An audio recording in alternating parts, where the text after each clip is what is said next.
So hello everyone, welcome back to another video. তো কথা বলবো আজকে কিছু লেটেস্ট আপডেটস নিয়ে। তো প্রথম যে আপডেটটা নিয়ে কথা বলবো সেটা হচ্ছে পুষ্পা 2 দ্য রুল বলে ছবিটার বক্স অফিস কালেকশন নিয়ে। আমি বলেইছিলাম যে এই ছবিটা কিন্তু উইকেন্ডে আবার একটা ব্যাপক মাপের কিন্তু জাম্প আনতে চলেছে এবং দারুণ ব্যবসা করতে চলেছে এই ছবিটা অলমোস্ট গতকালকেই কিন্তু প্রায় 36 থেকে 40 কোটি টাকা মতো বক্স অফিস কালেকশন করেছিল ফ্রাইডের দিন, এবং সেদিন ওয়ার্কিং ডে ছিল, এবং ওয়ার্কিং ডেতেও এই ছবিটা হিন্দি বেল্টে কিন্তু 27 কোটি, 38 কোটি, কখনো 40 কোটি এই জাম্পটা কিন্তু রাখছিল।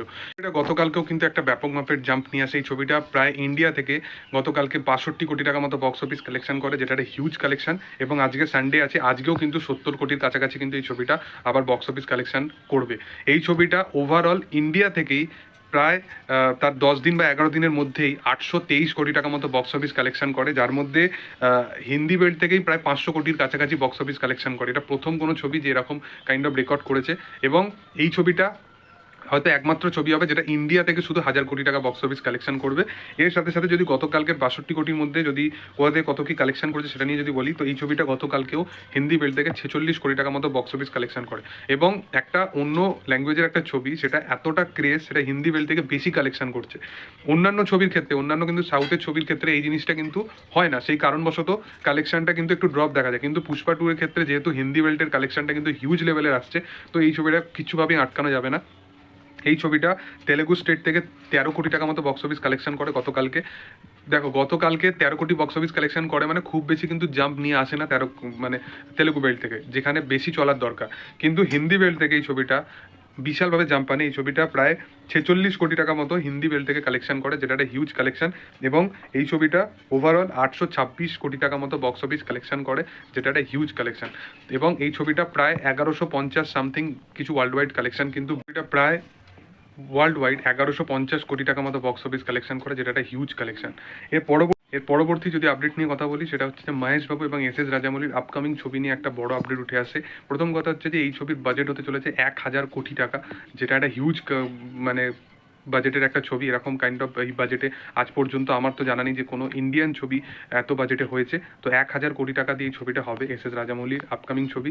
এটা জঙ্গল অ্যাডভেঞ্চার্সের উপর ছবি হবে, এটা ট্রাইলজি বেসড ছবি হবে, এবং এর সাথে সাথে এই ছবিটা আসতে সময় এখনও প্রায় 3-4 বছর লাগবে। 2028 এবং 2029 সাল করে এই ছবিটা কিন্তু মুক্তি পাওয়ার সম্ভাবনা আছে। তো দেখার যে কিরকম কি হয় এর আগে। তো বোঝা যাচ্ছে যে একটা অভিনেতা, সে তার বছরের 5-6টা বছর একজন ডিরেক্টরকে দেবে, তো কতটা কি সে তার প্রতি ট্রাস্ট রাখে। এটাই বোঝার যে রাজামৌলি এই সমস্ত লেগেসিগুলো সে সবসময় মেনটেন করে চলে, যে একজন অভিনেতার কাছ থেকে সে 4-5 বছর নিয়ে নিচ্ছে, এবং সে যখন এই ছবিটার সাথে অ্যাসোসিয়েট হবে সে অন্য কোনো ছবি সাইন পর্যন্ত করতে পারবে না।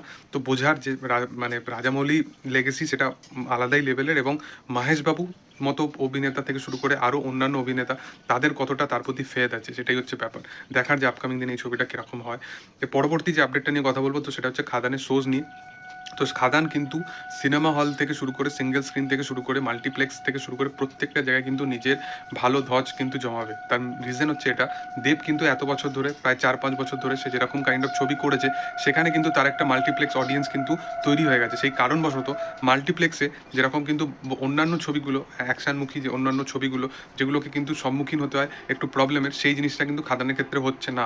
তার পিছনে রিজন হচ্ছে মাল্টিপ্লেক্স চেনেও কিন্তু তার একটা অডিয়েন্স আছে, এবং মাল্টিপ্লেক্সের সাথেও তার কিন্তু একটা ভালো কোঅর্ডিনেট আছে, যে কারণবশত অনেক ভালো ভালো মাল্টিপ্লেক্স চেনেতেও কিন্তু আমরা এই ছবিটাকে দেখতে পাবো। এবং এই রকম জিনিস অবশ্যই হবে না আশা করছি, যেখানে ভালো হাউসফুল শোজ হলেও সেই জিনিসটাকে মানে এক সপ্তাহ চলার পর সেটাকে আবার তারা ড্রপ করে দিল। তো সেই জিনিসটা আশা করছি হবে না, এবং খাদানের খুব ভালো একটা হাইপও আছে, দেখার যে বড় পর্দায় অডিয়েন্স কীরকম কী রেসপন্স দেয়। তো যাই হোক, তোমাদের কি বক্তব্যের বিষয় নিয়ে অবশ্যই কমেন্ট সেকশনে জানাতে পারো। ভিডিও যদি ভালো লেগে থাকে লাইক শেয়ার সাবস্ক্রাইব করে দিও। Thank you all, by.